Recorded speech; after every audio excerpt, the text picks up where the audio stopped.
YCP ప్రభుత్వ హయాంలో మంగళగిరిలోని టీడీపీ కేంద్ర కార్యాలయంపై దాడి ఘటనను కూటమి ప్రభుత్వం సీరియస్ గా తీసుకుంటుంది. దాడి ఘటనకు సంబంధించిన సిట్ ఏర్పాటు చేసే యోచనలో ప్రభుత్వం ఉన్నట్లు సమాచారం. ఐపీఎస్ అధికారి నేతృత్వంలో సిట్ ఏర్పాటు చేసి దర్యాప్తును వేగవంతం చేయాలని ప్రభుత్వం భావిస్తుంది. ఇప్పటికే దర్యాప్తును కొనసాగిస్తున్న గుంటూరు పోలీసులు పలువురు నిందితులను అరెస్టు చేశారు. ఈ కేసులో ప్రజాప్రతినిధులు వేర్వేరు జిల్లాలకు చెందిన నేతలు ఉన్నట్లు గుర్తించారు. సిట్ ఏర్పాటు చేస్తే వేగంగా విచారణ జరుగుతుందనే యోచనలో ప్రభుత్వం ఉన్నట్లు సమాచారం.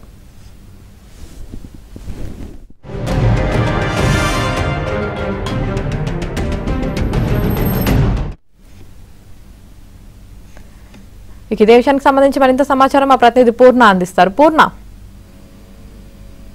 యామిని టీడీపీ కేంద్ర కార్యాలయంపై దాడి కేసు విచారణ సిట్ ఏర్పాటు చేయాలనే ఆలోచనలో ప్రభుత్వం ఉందని చెప్పుకోవచ్చు. ఎందుకంటే ఒక ఐపీఎస్ స్థాయి అధికారి నేతృత్వంలో సిట్ ని ఏర్పాటు చేసి కేసుని విచారణ చేపట్టాలని చెప్పి ప్రభుత్వం యోచిస్తుంది. ఎందుకంటే ఇప్పటికే ఈ దాడి ఘటన దాదాపు రెండున్నర సంవత్సరాల పైగా అయింది. దీంతో మొత్తం కూడా ఈ కేసులో ఉన్న పాల్గొన్న వారు అంతా కూడా ఇతర జిల్లాలు, అంటే అటు ఎన్టీఆర్ జిల్లాలో ఉన్నారు కొంతమంది, కృష్ణా జిల్లాలో ఉన్నారు, అలాగే గుంటూరు జిల్లాలో ఉన్నారు, ఇట్లా ఇతర ప్రాంతాలకు చెందిన వారు కూడా ఉండడంతో ఒక సిట్ అయితే ఏర్పాటు చేస్తే కనుక మొత్తం కూడా అంటే ఓవరాల్ గా కోఆర్డినేట్ చేసుకుని ఆ కేసుని ఎంత తొందరగా అయితే అంత తొందరగా పరిష్కార మార్గం దొరికే అవకాశం ఉందని చెప్పి కూడా పోలీసు ఉన్నతాధికారులు భావిస్తున్నారు. కేసులో ప్రజాప్రతినిధులు వేర్వేరు జిల్లాలకు సంబంధించిన నేతలు కూడా ఉండడంతో సిట్కి ఇవ్వడంతో కొంత వేగవంతం కూడా చేసే అవకాశం ఉండే అవకాశం ఉందని కూడా పోలీసు ఉన్నతాధికారులు భావిస్తున్న నేపథ్యంలో సిట్కి ఈ కేసుని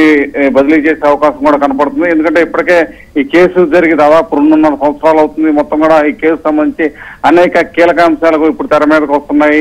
అందుట్లో సూత్రధారులు ఎవరు, పాత్రధారులు ఎవరు, మొత్తం కూడా ఇప్పటికే ఒక కొలిక్కి వచ్చింది. దాదాపు 150 మంది పాల్గొన్నట్టు కూడా పోలీసులు అయితే గుర్తించడం కూడా జరిగింది. ఇప్పటికే ఒక 7గురిని అయితే గుంటూరు జిల్లాలో అరెస్ట్ చేసి రిమాండ్ పంపించడం కూడా జరిగింది. ఇంకా చాలా మంది, అంటే దీంట్లో చాలా కీలకమైన నేతలు ఉన్నారు, కొంతమంది వైసీపీకి చెందిన నేతలు ఉన్నారు. వాళ్ళంతా కూడా ముందస్తు బెయిల్ కోసం కూడా హైకోర్టుని అప్రోచ్ అయినట్టు కూడా తెలుస్తుంది. వీటన్నిటి నేపథ్యం అంటే కొంతమంది ఇతర జిల్లాల్లో ఉన్న నేపథ్యంలో ఈ కేసుని సిట్గా అప్పచెప్పితే వాళ్ళంతా కూడా దీన్ని దర్యాప్తుని వేగవంతం చేసే అవకాశం కూడా కనపడుతుందని చెప్పి కూడా చెప్తున్నారు. మరోపక్క ఈ కేసు సంబంధించి అత్యంత కీలకమైన ఆధారాలు ఇప్పుడు పోలీసులు సీసీటీవీ ఫుటేజ్ అలాగే ప్రత్యక్ష సాక్షుల ద్వారా మొత్తం కూడా సేకరించడం కూడా జరిగింది.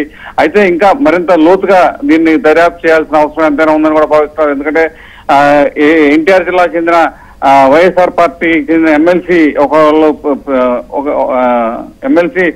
ఒక ప్రధాన భూమిక పోషించినట్టు కూడా తెలుస్తుంది. వీరందరినీ కూడా మొత్తం కూడా ఒక కొలిక్కి తీసుకురావాలంటే ఈ కేసు వ్యవహారాన్ని ఖచ్చితంగా సిట్కి అప్పగించాలని చెప్పి ఉన్నతాధికారులు భావిస్తున్నారు. ఈ నేపథ్యంలోనే అది సిట్కి బదలాయించే అవకాశం కూడా కనపడుతుంది. దీని మీద ఉత్తర్వులు కూడా త్వరలోనే, అంటే ఒక 2-3 రోజుల్లోనే ఆదేశాలు కూడా వచ్చే అవకాశం కూడా కనపడుతుంది.